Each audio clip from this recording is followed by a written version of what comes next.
స్వరూపులైన విద్యార్థులారా, విద్యార్థినీయులారా, విద్యాధికారులారా, విద్యాభిమానులారా, दिव्यात्म स्वरूप छात्र छात्राओं एवं विद्याधिकारियों, మనము నేడు అనంతమైన శాస్త్ర విజ్ఞాన సముదానమును పొందితిమి. आज हम शास्त्र संबंधी अनंत ज्ञान को प्राप्त कर चुके हैं. ఇది బహిరమైన నాగరికతను మాత్రమే అందించుతున్నది. ये बाह्य सभ्यता को ही प्रदान कर रहा है. మనకు కావలసినది హృదయ పరిపాకం. हमें मात्र हृदय संबंधी तथ्य को प्राप्त करना है. ఇది అంతరమైనటువంటి సంస్కృతిని అందించుతున్నది. ये आंतरिक संस्कृति प्रदान करता है. విద్యార్థి మేధాతో పాటు హృదయ విశాలతను కూడాను చేకూర్చుతున్నది. ये विद्यार्थी को ज्ञान के साथ हृदय की विशालता भी प्रदान कर रहा है. మానవుని దయామయునిగా మార్చినటువంటి చైతన్యము విద్యలో ఉండినప్పుడే విద్య పరిపూర్ణమవుతుంది. मानव को दयामय बनाने की चेतना के शिक्षा में होने पर ही शिक्षा परिपूर्ण होगी. కాకుండా స్వార్థపరినిగా సంకుచితమైనటువంటి వ్యక్తిగా విద్యార్థి మారరాదు. विद्यार्थी को स्वार्थी अथवा संकुचित नहीं होना चाहिए. శిక్షణతో పాటు హృదయ నిర్మలతను కూడాను పెంచాలి విద్య. शिक्षा के साथ विद्यार्थी को स्वयं में हृदय की निर्मलता बढ़ानी चाहिए. ఈనాడు పవిత్రమైనటువంటి సంక్రాంతి. आज पवित्र संक्रांति का पर्व है. క్రాంతి అనగా మార్పు చెందటం. क्रांति का तात्पर्य परिवर्तित होना है. సూర్యుడు అనేక విధములుగా ఒక్కొక్క నెలకు కూడాను ఒక్కొక్క దీనిపైన ప్రవేశిస్తూ వస్తుంటాడు. सूरज एक एक माह में एक एक राशि में प्रवेश करता रहता है. ఈనాడు సూర్యుడు మకర రేఖ పైన ప్రవేశించాడు. आज सूरज मकर राशि में प्रवेश कर चुका है. పూర్వము గడిచినటువంటి 30 దినములు కూడాను సూర్యుడు ధనుర్లేఖ పైన ఉండటం చేతనే దీనికి ధనుర్మాసము అని కూడాను పేరు పెట్టారు. पिछले 30 दिनों के दौरान सूरज के धनु राशि में होने के कारण उसे धनुर्मास कहा गया है. ఈ ధనుర్మాసములో స్త్రీలు అనేక విధములైనటువంటి యొక్క మంగళ కార్యములను చేసుకునేటువంటి వారు. इस धनुर्मास के दौरान स्त्रियां अनेक प्रकार के मंगल कार्य किया करती हैं. ఇది ఒక వ్రతముగా భావించి అనేక మంది వ్రతములను గావించుకునేటువంటి వారు. इसे एक वैदिक परंपरा मानकर कई लोग कई प्रकार के व्रत किया करते थे. ఈ ధనుర్మాసము తీరిన తర్వాత ఈ యొక్క సంక్రమణ మకర సంక్రమణ ప్రారంభమవుతుంది. धनुर्मास के बीत जाने के बाद मकर संक्रमण आरंभ होता है. సూర్యుడు నిస్వార్థపరుడు, सूरज बहुत ही निस्वार्थी है. నిరహంకారి, वो अहंकार से परे है. సమానత్వముతో కూడినటువంటి యొక్క తత్వము. उसका तत्व समरसता पूर्ण है. అట్టి సూర్యునకు విశ్రాంతియే లేదు. ऐसे सूरज के लिए विश्राम ही नहीं है. నిర్విరామ కృషితో ఈ యొక్క సూర్యుడు తన యొక్క కర్మలు ఆచరిస్తూ ఉంటాడు. वो बिना किसी विश्राम के अपने कर्म करता रहता है. కనుక సంక్రమణ మనకు నేర్పేటువంటి యొక్క గుణములు ఏమిటంటే సూర్యునితో పాటు మనం కూడాను సూర్యాగ్నిలో అడుగుజాడలు ఎందు నడచటమే ఈ సంక్రమణ యొక్క ప్రధానమైనటువంటి విశిష్టత. अतः हम सूरज से क्या गुण सीखते हैं? सूरज के पद चिन्हों पर चलना ही इस मकर संक्रमण की विशिष्टता है. సూర్యుడు నిస్వార్థపరుడు కనుక మానవులు నిస్వార్థులుగా తయారు కావాలి. सूरज के निस्वार्थी होने के कारण मानव को भी निस्वार्थी होना चाहिए. సూర్యుడు నిరహంకారి. నేను ఇంత పని చేస్తున్నానే అనేటువంటి అహంకారం అతనికి ఏ కుసేందుకు కూడా ఉండదు. सूरज अहंकार रहित है. मैं इतना काम कर रहा हूँ, ऐसी भावना उसमें रत्ती भर भी नहीं है. సూర్యుడే లేకపోతే మనము జీవితమే లేదు. यदि सूरज ही न हो तो हमारा जीवन ही नहीं है. అన్ని విధములు కూడాను ప్రకృతిని సౌందర్యవంతంగా చేసేటువంటి వాడు సూర్యుడే. हर प्रकार से प्रकृति को सौंदर्यपूर्ण बनाने वाला सूरज ही है. సూర్యుని వల్లనే సమస్త సృష్టి స్థితి లయములు కూడా జరుగుతూ ఉన్నవి. सूरज के ही कारण समस्त सृष्टि, स्थिति और लय के कार्य हो रहे हैं. ఇంత బాధ్యత వహించినటువంటి సూర్యునికు అహంకారం అన్నది ఏమాత్రం కూడాను కనిపించదు. इतनी जिम्मेदारी निभाने वाले सूरज में रत्ती भर भी अहंकार दिखाई नहीं पड़ता है. అల్ప బుద్ధులతో అల్ప పనులు చేసినటువంటి వ్యక్తులకే ఇట్టి అహంకారం అంతా ప్రవేశిస్తుంటాది. अल्प बुद्धि के सहारे अल्प कार्य करने वालों में ही ऐसा अहंकार प्रवेश करता है। తెలుగునాడులో కూడా కొన్ని చెప్తుంటారు, तेलुगु प्रांत में कुछ यूं कहा जाता है, అన్నీ వడ్డించినటువంటి ఆకే అణిగి మణిగి ఉంటుంటాదట। जिस पत्तल में सब कुछ परोसा जाता है वही विनम्र रहती है। ఏమీ వడ్డించిన ఆకే ఎగిరెగిరి దుక్కుతుంటాదట। जो पत्तल खाली रहती है वही खूब उछल कूद मचाती है। నిండుకుండ తొణుకుతుందా? తొణకదు। भरा हुआ घड़ा नहीं छलकता है। ఈ ఖాళీగా ఉండినటువంటి ఒక పాత్రలే ఈ విధంగా తొణికేటువంటిది। खाली बर्तन ही खूब आवाज करते हैं। కనుక పూర్ణుడైనటువంటి ఒక సూర్యుని యందు ఇట్టి అల్పభావములు అల్పబుద్ధులు ఏమాత్రం కూడాను కనిపించవు।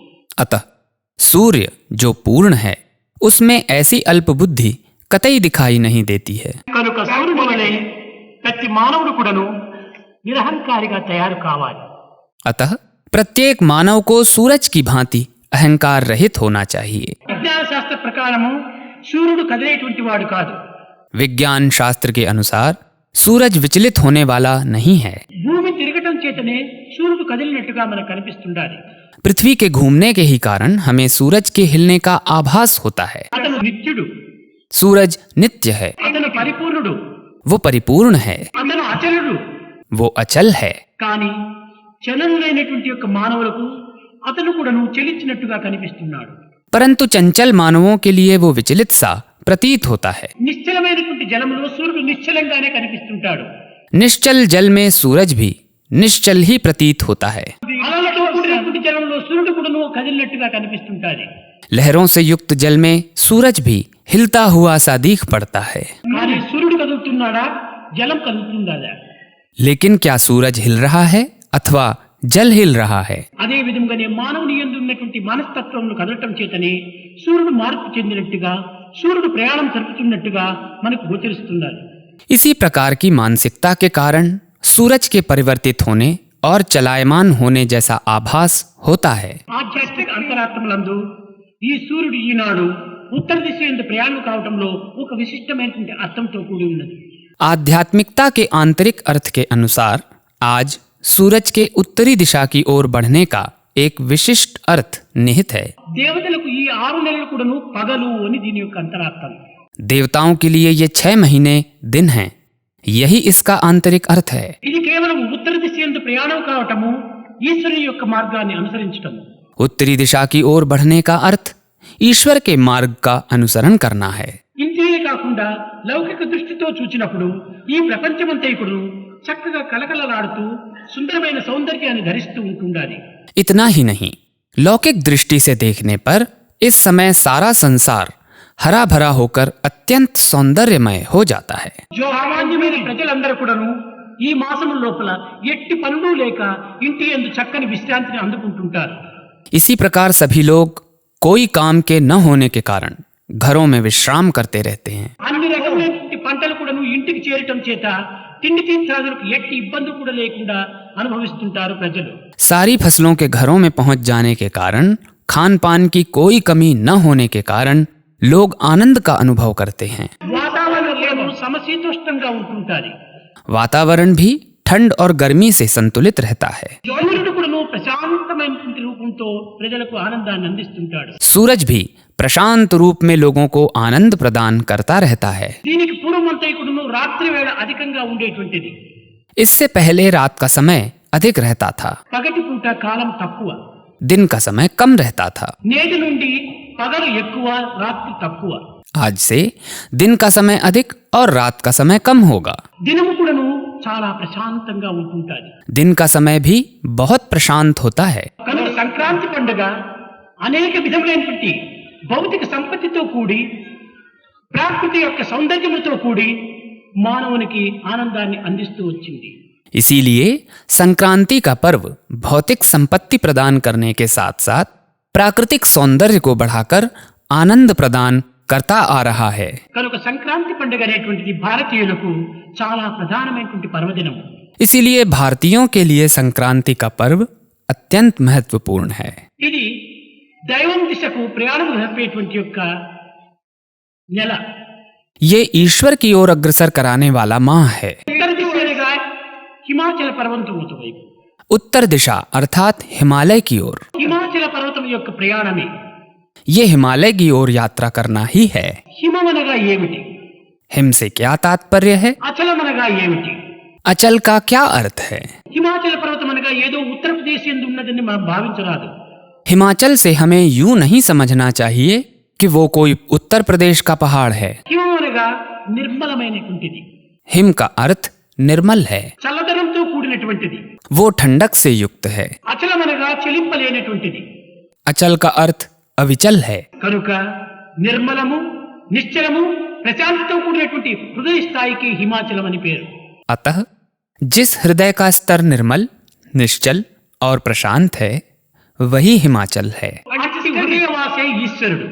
ऐसा हृदय ही ईश्वर का निवास है। కనుక ఇట్టి ఈశ్వరత్వం అనేటువంటిది మన హృదయ స్థాయి ఎందే ఉంటున్నది. ये ईश्वरत्व हमारे हृदय स्तर पर ही है। ఏనాడు మన యొక్క దుర్గుణములను, దురాచారములను, దుర్భావములను మనం దూరం చేసుకుందాము, అప్పుడే మన యొక్క హృదయం పవిత్రమవుతుంది. जिस दिन हम अपने दुर्गुणों, कुरीतियों और बुरे विचारों को दूर करेंगे तभी हमारा हृदय पवित्र होगा। కనుక ప్రతి మానవుడు కూడాను ఈనాడు చేయవలసినటువంటిది పవిత్రమైనటువంటి హృదయాన్ని అభివృద్ధి చేసుకోవాలి. अतः आज प्रत्येक मानव को स्वयं में पवित्र हृदय को बढ़ाना चाहिए। చంచలత్వం దూరం చేసుకుని నిశ్చలత్వాన్ని పోషించుకోవాలి. चंचलता को दूर कर निश्चलता को बढ़ाना चाहिए। మాలిన్యాన్ని పరిశుద్ధపరిచి పవిత్రమైనటువంటి యొక్క హృదయంగా తయారు చేసుకోవాలి. हृदय से मलिनता को दूर कर उसे पवित्र बनाना चाहिए। స్వార్థాన్ని త్యాగం చేసి నిస్వార్థమైనటువంటి యొక్క నిర్మలత్వాన్ని పోషించుకోవాలి. स्वार्थ को त्याग कर निर्मल निस्वार्थ भावना को बढ़ाना चाहिए। ఈ అల్ప విద్యల చేత మనం అహంకార పడకూడదు. इन अल्प विद्याओं के कारण हमें अहंकार नहीं करना चाहिए। భగవత్ యొక్క విశ్వాసమును, భగవత్ యొక్క ప్రేమను మనము హృదయమునందు దాచుకోవాలి. हमें अपने हृदय को ईश्वर के प्रति विश्वास और ईश्वर के प्रति प्रेम से भरना चाहिए। ఆ పరిపూర్ణమైనటువంటి ప్రేమ కలిగినటువంటి హృదయానికి భయం అనేటువంటిది ఏమాత్రము ఉండదు. ऐसे परिपूर्ण प्रेम से भरे हृदय के लिए कोई भय का कारण ही नहीं होगा। టికెట్ కొని మన జోబీలో పెట్టుకొని రైల్లో ప్రయాణం చేసినప్పుడు ఏ థర్డ్ క్లాస్ లో కూర్చున్నా మనకు భయం ఉండదు. टिकट खरीद कर जब हम रेल के किसी भी तृतीय श्रेणी के डिब्बे में भी बैठेंगे तो हमें कोई भय नहीं होगा। టికెట్ కొనకుండా ఫస్ట్ క్లాస్ లో పోయి కూర్చున్నా కానీ భయంగానే ఉంటుంటాది. टिकट खरीदे बिना यदि हम चाहे प्रथम श्रेणी में ही क्यों न बैठे हों परंतु हमें डर ही होगा। కారణము ఏ టికెట్ కలెక్టర్ వస్తాడో, ఎప్పుడు నన్ను చెక్ చేస్తాడో, ఎప్పుడు వెంట బయటకు నూకుతాడో అనేటువంటి భయం. क्या कारण है? पता नहीं कब कौन टिकट कलेक्टर आएगा और कब बाहर कर देगा। కనుక భగవత్ ప్రేమ, భగవత్ విశ్వాసము అనేటువంటి ఒక టికెట్ కొని మన హృదయంలో పెట్టుకున్నప్పుడు మనం ఎక్కడ ఉండినా మనకు భయం లేదు. जब हम ईश्वरीय प्रेम और ईश्वरीय विश्वास रूपी टिकट खरीदकर अपने हृदय में रखेंगे तो चाहे हम कहीं भी क्यों न हों हमें कोई भय नहीं होगा। ఈ ప్రేమ అనేటువంటి టికెట్ మన దగ్గర లేనప్పుడు ఏ చిన్న కష్టములకైనా, ఏ చిన్న దుఃఖములకైనా, ఏ చిన్న విచారములకైనా, ఏ చిన్న నష్టములకైనా మనం కృషించి కూలిపోతుంటాం. यदि हमारे पास प्रेम का वो टिकट ही नहीं है तो हम छोटे से कष्ट, छोटे से दुख, छोटी सी चिंता और छोटी सी हानि के सामने निराश और हताश होकर धराशायी हो जाते हैं। కనుక దైవ ప్రేమను దైవ ప్రేమతోనే దీన్ని మనం మార్చుకోవాలి.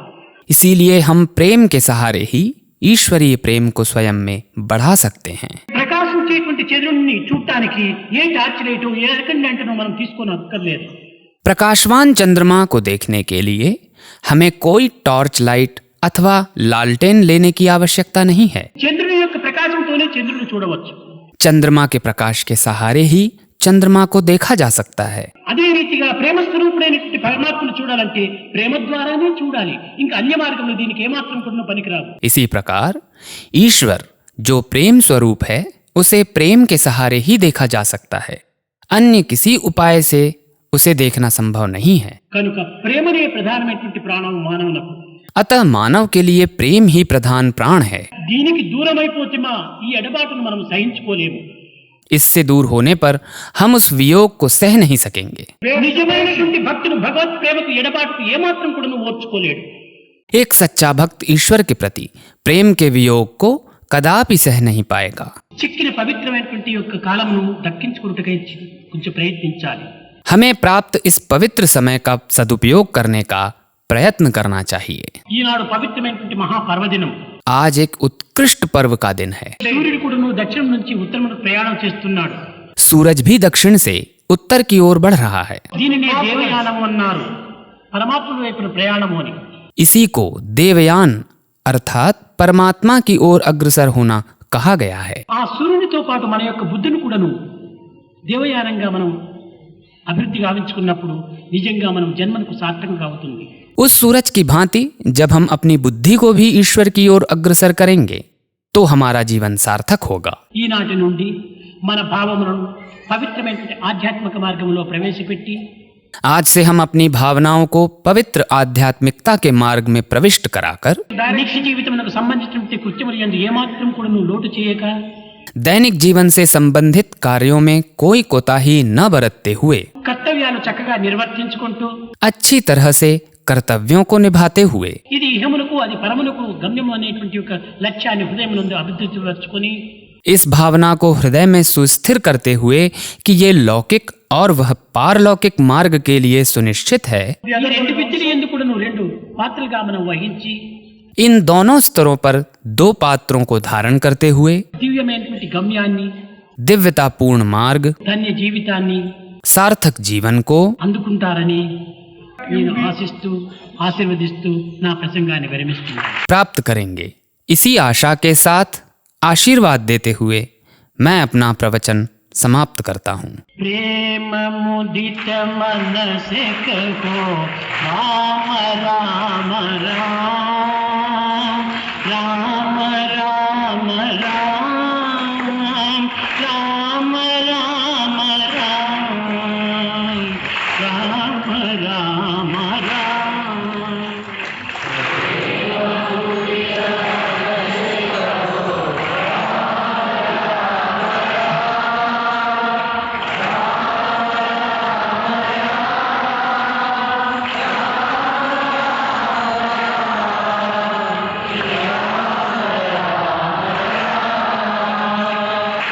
पकट दुख मिट ये राम नाम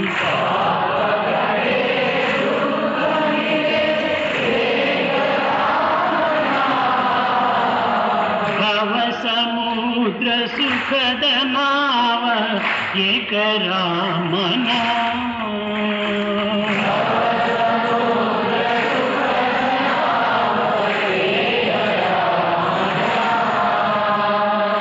परम शांति सुख निदान दिव्य राम नाम।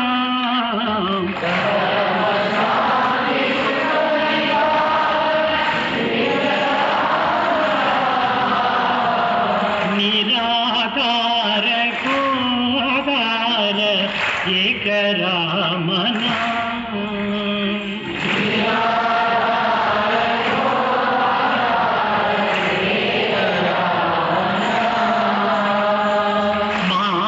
पिता बंधु सखा सब ही राम नाम।